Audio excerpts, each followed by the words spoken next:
right, Sean Tell here with Robert Guerrero Jr. fighting in Vegas, going a place his dad was very familiar with. But you get the second round stoppage, man, 6-0 now, get another knockout on the record. Just how did it feel, man, to perform in a big arena like this, and how do you feel about your performance? I felt I did amazing. I took those 3 weeks off to get away from my family and really focus. We came out to Vegas on the 1st and just started handling business, you know. So I know your dad's over there, I think, talking to some family, but yeah. What did he think about your performance after the fight? He was happy with everything. He said, I basically just did what he was telling me to do. Work the jab, pick it up, pick to the body, and then just eventually it all came together. Yeah, can you kind of walk through the stoppage, man? What did you see, and then how did you put some combinations together to finish the job? Once I caught him with that left hook, I seen his chicken legs, so I just started walking him down and picking my shots. Any opening I see, I tag him, and eventually stoppage came. Where's this guy ranked so far amongst the guys you fought in the pros? I gotta say he's the hardest fight. He has 6 fights, only 1 loss, so he has a good record, you know. So especially being here on this big arena and on Amazon Prime, so gotta say number 1. Yeah, we talked about it before the interview. It was like he has some similarities to you in there. What was that like? Like going up against a guy trying to do some of the things you're used to doing to the other fighter? I'm used to it because, they hear the name Robert Guerrero Jr. They immediately think of Robert Guerrero, my dad. And then they find out, oh, it's really his son. So then they try to, if you beat Robert Guerrero's son, it's like, oh, I beat the ghost son, the world champion. So it's like I always got a target on my back. I'm kind of used to it now. Right. Yeah. Well, what was Pop's and Grandpa's instructions during the fight after round 1? Just start tripling up my jab, keep throwing it, picking apart, and then if that right hand or the left tip comes, then just jump on him. And you felt like that jab set up the left hook, like you were saying earlier? Oh yeah, most definitely. Yeah. I kept picking him to the body, solid body shots, slowing him down. Eventually, I picked to the body and came back up, and eventually caught him. So you said you came 3 weeks early. What was that, to get some sparring out here, just to acclimate? Yeah, because we're originally from California, so we're at sea level. Over here in Vegas, the elevation's way higher. Right. So, come to get acclimated, and we're fighting in Vegas, so might as well train where we fight at, Did you get some running up in Mount Charleston? Oh, dude, every day for 2 weeks. You have no idea.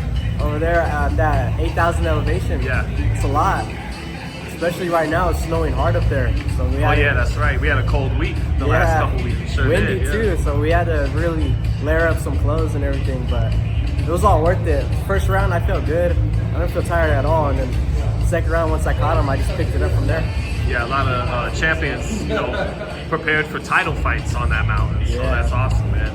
So do you feel like, how does this change you going forward? Like getting a taste of fighting in a big arena, coming to Vegas early, does that mean you implement more of that going forward? I don't know when my next fight's gonna be. We're trying to get another one quick, but it was a good experience to get up into the big lights and have a big crowd come out and support. So it's good to get that feeling, but going forward, I can't let my head get too big and just always stay focused. The nickname was Casper, right? I thought someone in the crowd said it, man. I was like, I didn't know that's his nickname. Nah, they just say that because he's the ghost and his son. Right. Oh, that's Casper, but no, it's Pistolero. What is it? Pistolero. It's the gunslinger in Spanish. Oh, okay. Yeah. See, so habla español too? Kind of a little bit, working on it to, get that marketability going. So I'm working on it slowly. Lastly, man, congrats again on the win, but 35 is always a super deep weight class. Just all the way from champions to prospects. Why do you feel like, for the fans watching who may not get to see you fight yet or seen a little bit of tapes, why do you think Robert Guerrero Jr. could become champion at 35? I'm actually supposed to fight at 30, actually. Okay. So my whole career, my first 2 fights were at 25, and then my last three,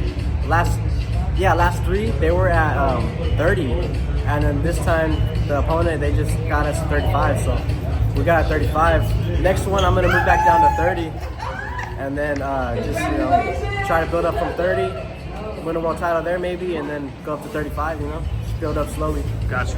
Let's see if, hey, Pops, man, I can give just a quick word on, Congratulations, babe. What's up? That's awesome, man. I just finished interviewing with him. What's the grade from Pops tonight on going 6-0, getting a stoppage here in Vegas? I give him a C, man. You know, there's still a lot of stuff to learn. You know, he did great. He worked his jab, he worked it to the body, picked the dude apart, set up what he had to set up. I wanted him to be a little more patient when he hurt him. I think he would have got him out of there a lot worse. But you know, he did his thing. You know, he showed that killer instinct where if he hurts somebody, he's going to get on him and destroy him. So he did really good. He did good tonight, and man, I'm happy with his performance. You know, it's getting better and better every time, and that's what he needs. He needs guys like this. You know, 6-1, 3 knockouts. You know, guy 28 years old. You know, just turned 18, so. You know those guys when they got that man strength. Right. It changed a lot. It changed a lot. Just that body power and just. So, I think he did good, man. I give him a good grade, man. Lastly, Robert, man, he must have been about 4, 5, 6 years old when you were winning the title off Berto on HBO, fighting Mayweather at MGM, but how does the feeling compare, the fulfillment compare to when you win a title versus him? You know, even just going 6-0, seeing your son win a prize fight, win a professional fight. The feeling's great, man. To see him taking the steps that he's taking in boxing and how he's progressing. I mean, I feel great about it. I'm happy. I love it because he's following in my footsteps. You know, a lot of fighters are like, oh, I don't want my son to fight. Well, that's what we do, man. We're fighters. We love this shit. That's what we do. We're fighters, and my son wants to fight. Well, we're gonna teach him the best we can possibly teach him to go take care of business, man. Is he a chip off the old block? Is it fair to say that? Oh yeah, definitely. We raised him rough, man. That's one thing I did, raise him rough. So. Man, him and Emiliano might be Vargas Jr. against Guerrero Jr. one day. You never know. They're coming up at the same time. Hey, the path may cross, and when that happens, I mean, it'll be a mega fight. They're that next generation, and man, that kid's doing great himself. I mean, he's destroying everybody they put in front of him. Those are the guys we got to be watching and keeping track of, because that's a potential fight down in the future for a world championship. But who knows? Maybe a unification fight. Thanks, Robert. Thanks, guys. Congrats, guys. Thank you, man.